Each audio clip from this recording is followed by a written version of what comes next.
Cutback High School football time, Horst. And this is the preview show to end the season. Pow! Week 5, last week of the season. Rivalry week in a lot of cases. And the rest deciding some city and league de facto championships. I'm ready to roll. We have an absolutely huge game, and we have an absolutely huge interview on this episode. Kimball quarterback Nicholas Coronado joined us for an interview, and it's a very good one. Yeah, that's a kid that you guys want to hear from. Big things in that kid's future.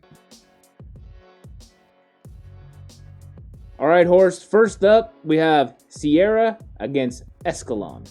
This is an interesting game. A lot of this is going to depend on the health of Kimoni Stanley and Marcelo Morales for Sierra. If those two are playing, Sierra is extremely difficult to stop. And it's going to be an interesting matchup because Sierra is going to probably struggle a little bit to stop Escalon's run game up front. If those two don't play, Sierra might struggle again. They came out, they play hard. They have a pretty solid QB in Ryan Borgeson. But anytime you lose your school's all-time leading rusher when he's still on your team, it makes for a tough week. Yeah, both these teams are absolutely battle-tested. They've played tough games. Escalon has played tough games against Oakdale, and last week a big win over Ripon. They'll be looking to build on that and finish the season off strong, but you're right. If Kimoni Stanley is back and running, that will give Sierra a chance to defeat Escalon, but Escalon's going to be very, very hard to beat. Yeah, and defensive end for Sierra, Christian Threadgill's been having a big year. He's going to really have to play well to help set the edge on that run game for Escalon. It's going down at the Great Bull, Horst. Lodi Flames versus the Crosstown Tokay Tigers.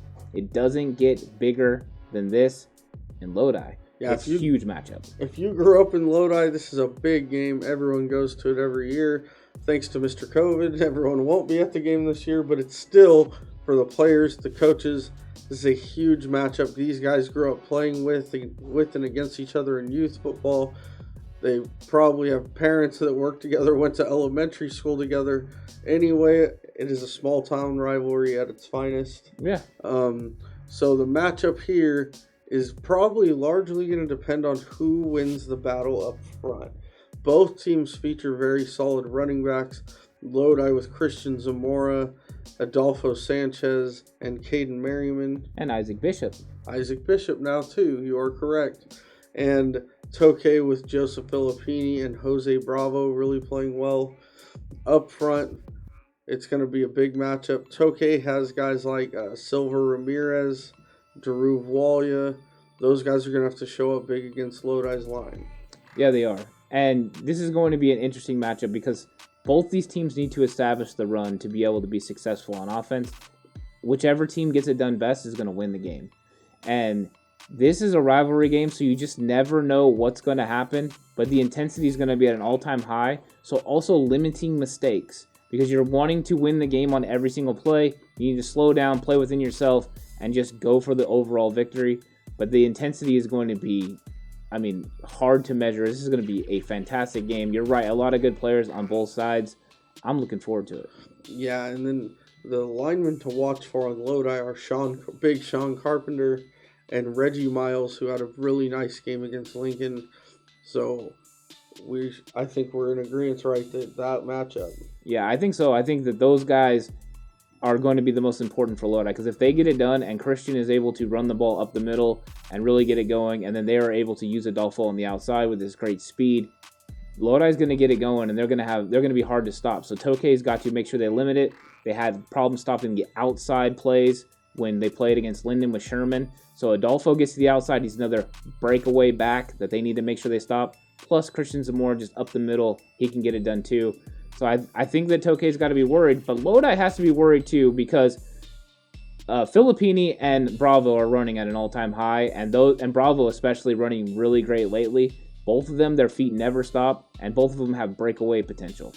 Yeah, it should be interesting. And don't forget Lodi sprinkling in a little bit of Caden Merriman there too. Merriman, a breakout sophomore, fantastic to watch. Lots of speed, great runner. I like him a lot. This is a really fun matchup, and I'm sure it's going to be very intense.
Horst, last year's playoff game was such a showdown.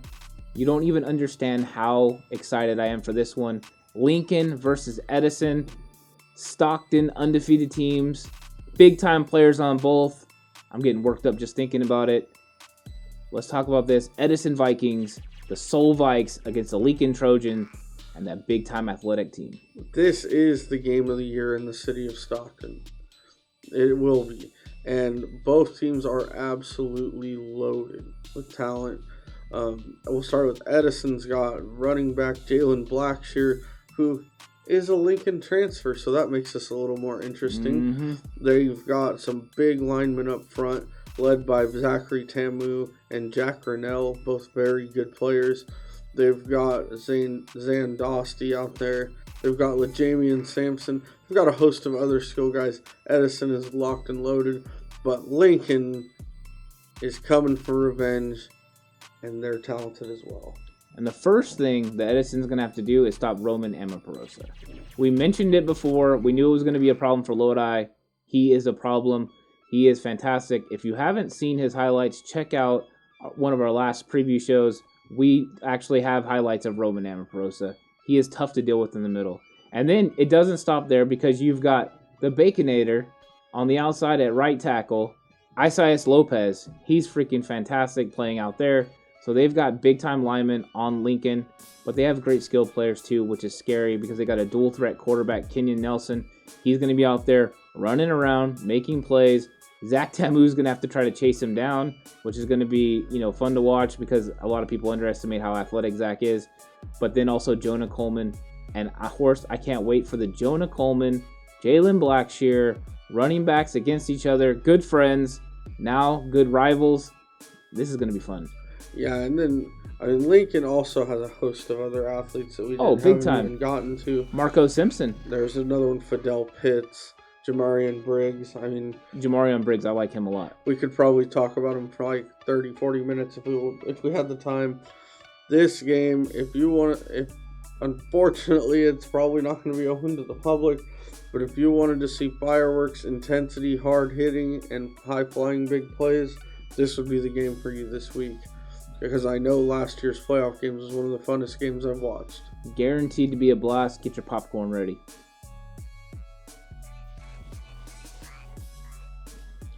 Oakdale versus Ripon. Of course, this is a way to close it out. These are two big-time teams. They play tough, hard-nosed football.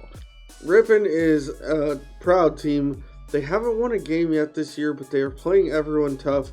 Their schedule is doing him no favors, and it doesn't do him any this week with Oakdale. But Ripon played Escalon tough last week, only losing 10-7. They only lost by a score to Manteca. They're in the games. They're going to come out. They're going to fight. They're going to give Oakdale a problem. Oakdale is looking to rebound from their loss to Manteca and end the season on a positive note.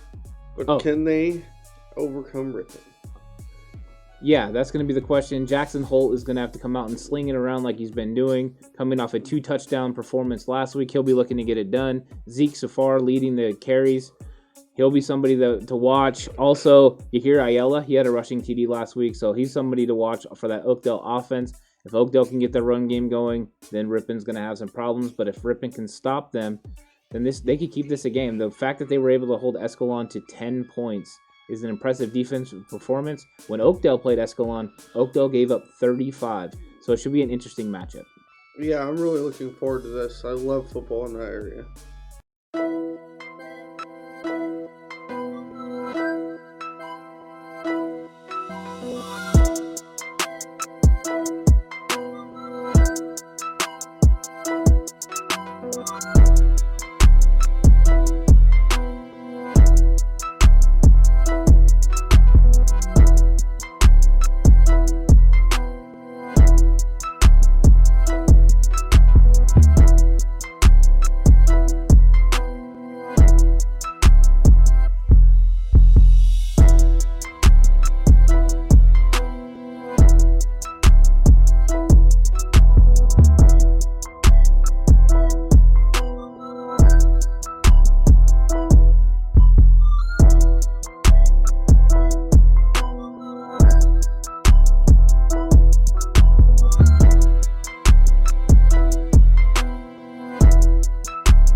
All right, Horse. Kimball versus Weston Ranch. Kimball looking to end the season on a big note. Weston Ranch looking to end the season on a big note. This should be an interesting game.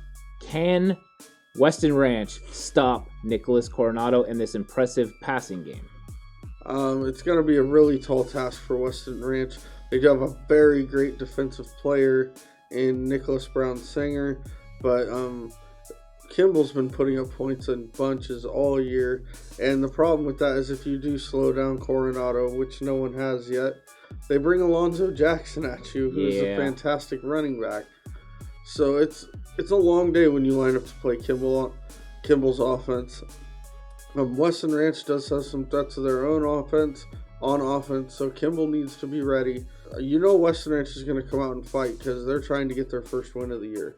Yeah, for Weston Ranch, James Rodriguez is going to be somebody on offense that is going to have to get it going against Kimball, and then also Ruvalcaba. I think both of those guys need to have big games for them to have a chance to win. It's going to be tough, though, against Kimball because Kimball is lighting up the scoreboard, and 1 second you're in the game, and the next second they're just pulling away. Yeah, they're an exciting team to watch, and the crazy part is they start a lot of juniors and sophomores. Yep, they're building for the future at Kimball. Exciting to watch. Can't wait for this game. Can't wait to see what they do next year.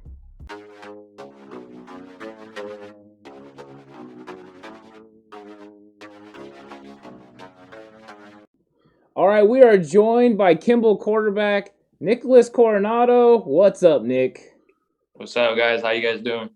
Doing well, man. You've been out there tearing it up. It's been very impressive to watch. I'm glad we caught a glimpse of you because you've been showing out, and I think a lot of people need to take notice. That's why it was really important for us to get you on. We're so happy you came on.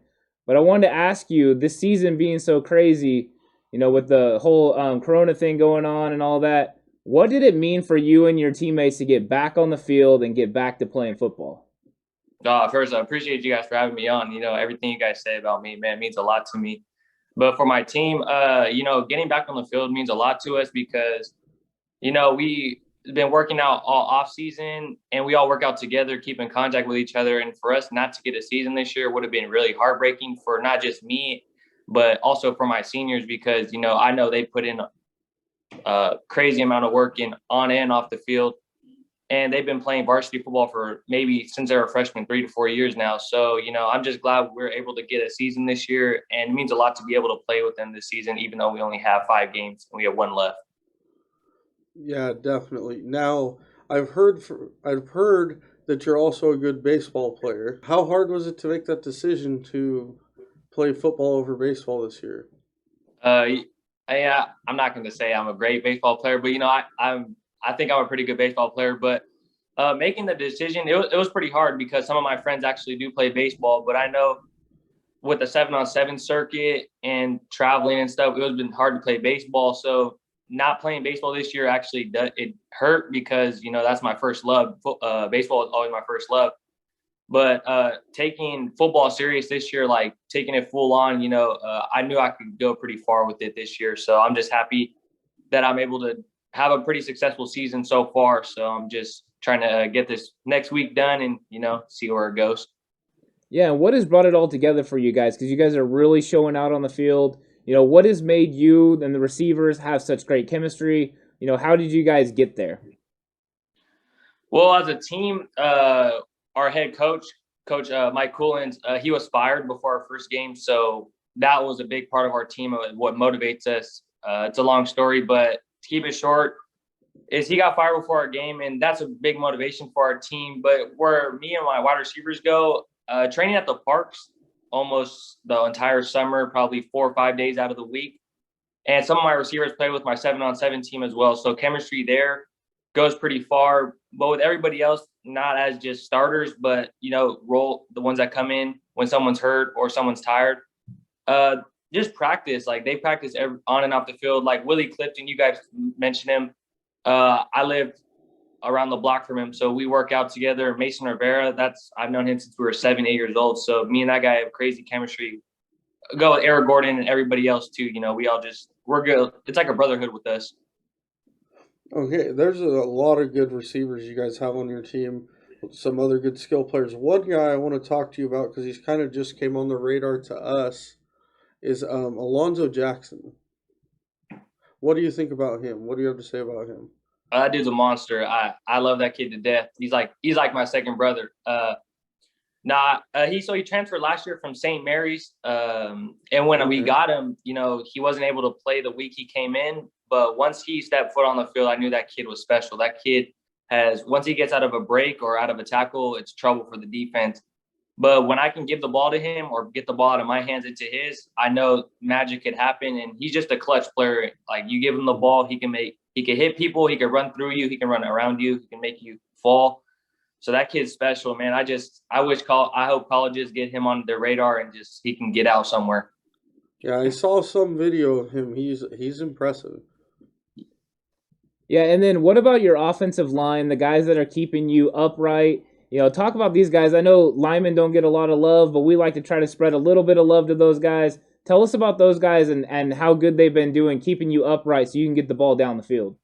Oh, our linemen. I love our linemen to death, man. Last year, I wish I could do it this year. I feed them before every game. But no, we actually have a really young line where we have about 1 senior on the line, but we have a freshman at their left tackle spot. This past game, we had a sophomore at our right guard. Our left guard moved to our center spot. So everybody kind of went down this past week. But our linemen, they just step up. just keep somebody in front of them. That's what we go through every week. Just keep the guy in front of us and keep me, and I try to take as least as many hits as I can.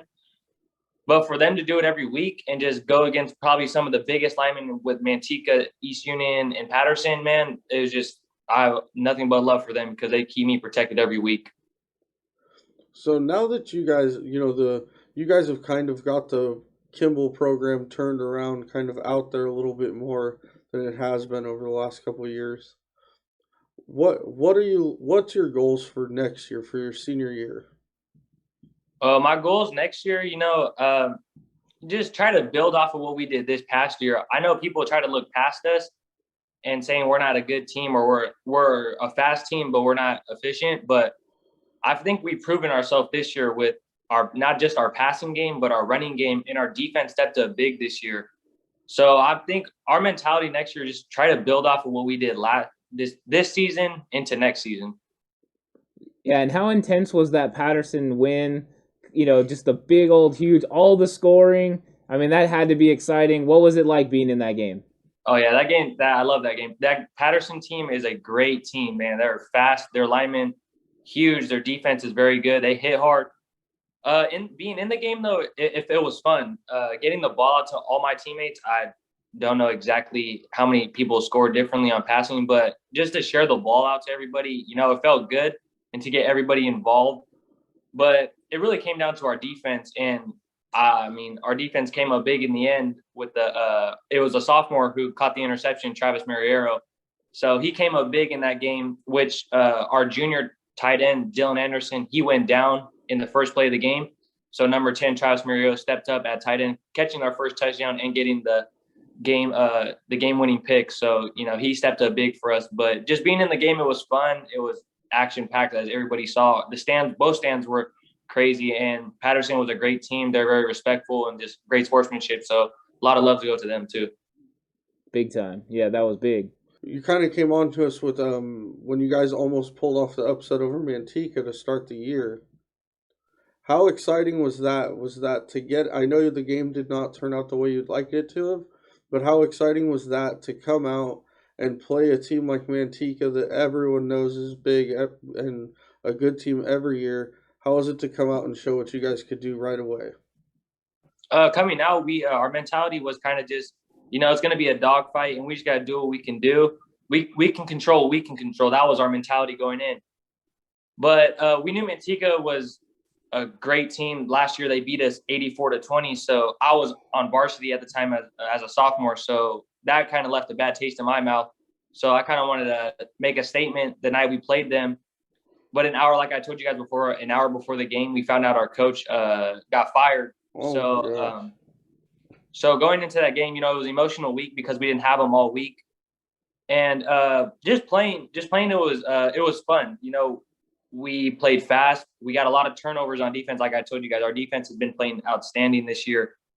And, man, it was just a fun game. I wish, obviously we wish we could win, but we only lost by 6, which is better than 64 points like last year. Oh yeah. Oh yeah. So, that was a big time performance. Yeah, I appreciate it. Thank you. Yeah, and so now that you're getting to the end of the season, you have one game left. What do you want to accomplish yourself, and what do you want the team to accomplish in the next game? Well, I've told everybody this week, I want Alonzo to eat.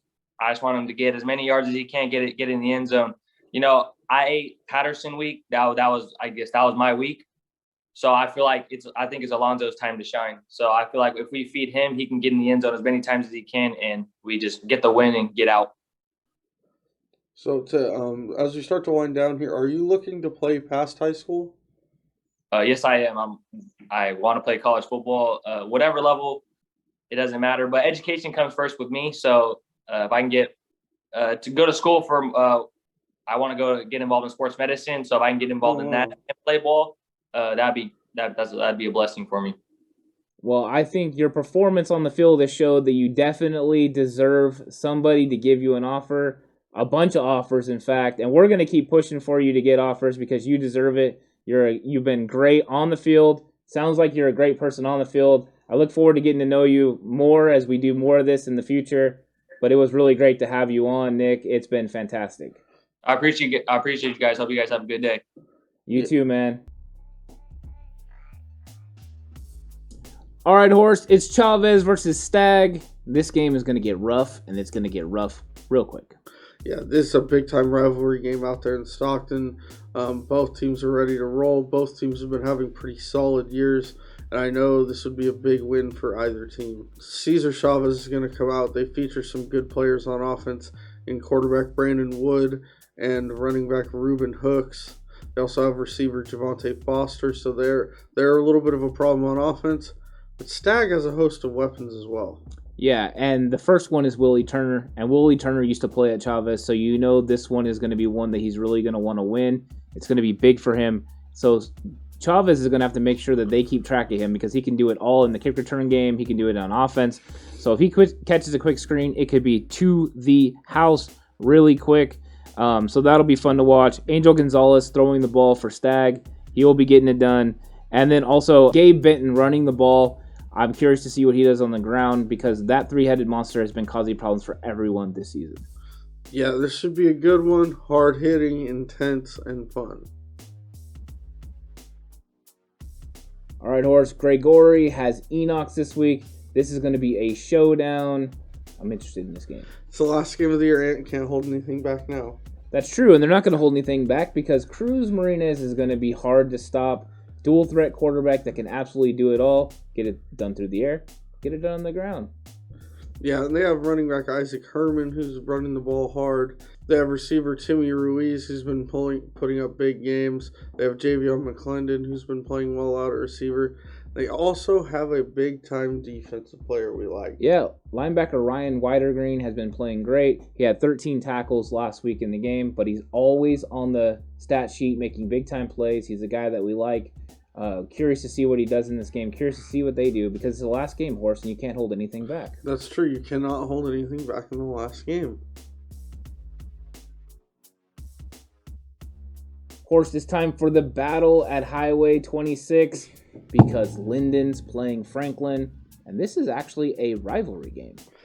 It really is because of location. People may not realize it, but Franklin's pretty close to Linden, and people that live out there have the choice to go to either Franklin or Linden.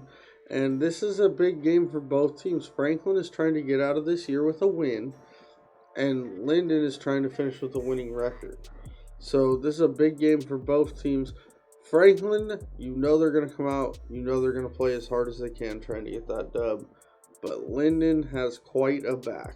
Yep, James Sherman, and we've been harping on James Sherman all year, and we're going to continue to harp on James Sherman until we can't harp on James Sherman anymore, because every team that has played them so far this year has found out if you can't stop James Sherman, you can't beat Linden. And so far, no one has been able to stop James Sherman. He's had one heck of a season, Horst, but he's not the only one, because Jordan Sherman also does some stuff catching the ball. He's a great receiver, and they have a lot of other great players as well. Linden has a pretty good darn team. They've had to play a tough schedule this year due to COVID issues. Had to play several Division I teams when they're Division 5. And you know what? They've played hard. They've played those games fairly close. And they've looked well doing it. So here's another higher division team than them, and we'll see how it goes. And dual threat quarterback Callan will definitely have something to say about this, running the read option with James Sherman. It's going to be a fun game to watch. It's Bear Creek versus McNair, another rivalry matchup, and these teams get intense. This game is going to be epic because these teams want to win. Yeah, this is a battle for North Stockton right here. But this is always a very big game, intense rivalry, hard-hitting. Bear Creek comes in. They've got some good athletes. They've got Scott Adams at running back. They have Charles Rogers, who's a dynamic player on both sides of the ball and a good kick returner. So if McNair wants to win, they're going to have to slow those two down. But McNair definitely has their own guys that are pretty tough to stop. They do. And really what they're going to have to do first, Bear Creek, is stop the Rhino from getting in there. Josiah Scott is going to cause problems in the middle of the defense. For the offensive line of Bear Creek, they're going to struggle to stop him, and he's going to have a big-time game.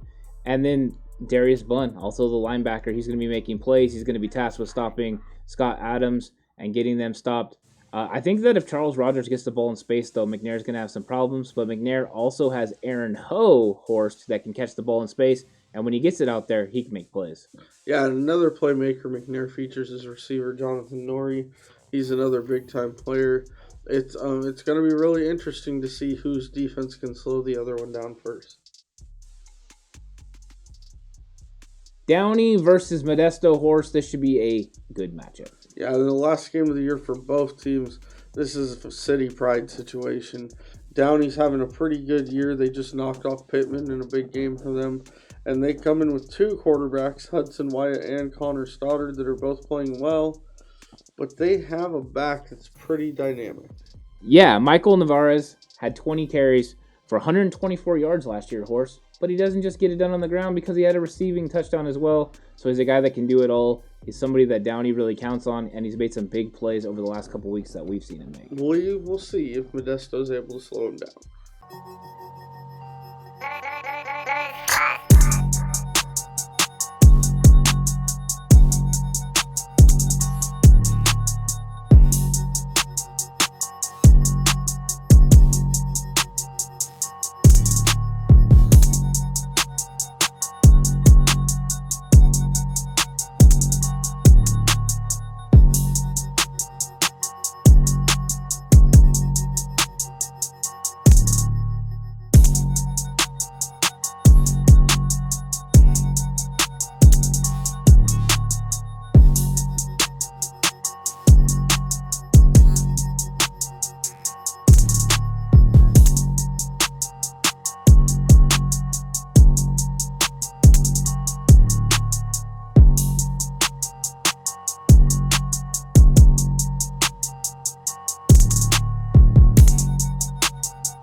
It's time for a crosstown rivalry because Tracy is playing West Horse. This one is always good. Tracy's coming off a huge win, and the Wolfpack are looking to get off the snide. The Wolfpack, as we've mentioned several times this year, are a very young team that features only one senior. They've got a lot of sophomores, so they've been playing very hard, but they've been struggling a little bit on the scoreboard.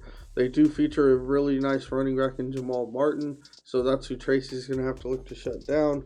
But Tracy has a set of playmakers led by their quarterback, Noah Deneau. They also feature skill position players, Austin Hosai and Jacob Trout, and both those guys are a problem. And the Wolfpack are going to have to slow those three guys down to have a chance. Yeah, that's going to be hard to do. Everyone's been having problems stopping Tracy. Even they've played against some of the biggest teams, so it's going to be hard for West, but West will be out there competing. It'll be a fun game.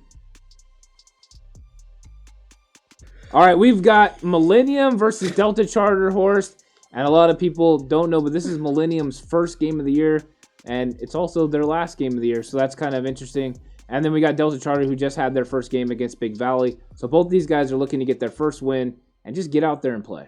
Yeah, this should be interesting. Don't know too much about either team. Right. But we do know Coach Woods from Millennium, and he's always got his team ready to play good football. Good guy, good team. So they'll be ready. Delta Charter still looking to pick up that first win. Yeah, and I'm interested to see what Millennium runs on offense because they've ran spread, they've ran I-backs. They've done it with both. He adjusted what kind of talent he has. So I'm curious to see what they come out and do. We watched a little bit of Delta Charter against Big Valley Christian. So Delta Charter is a lot different this year than they have been in the past. They're bigger and all that. So it's going to be fun to watch. Horst, another big-time slate of games coming up this week. It was fun to go over them. What a great interview that we had with Nicholas Coronado. Looking forward to seeing what he does in these games because he's been showing out. But another great one, Horst, and unfortunately, the last one of this season. That is unfortunate. I've had a lot of fun.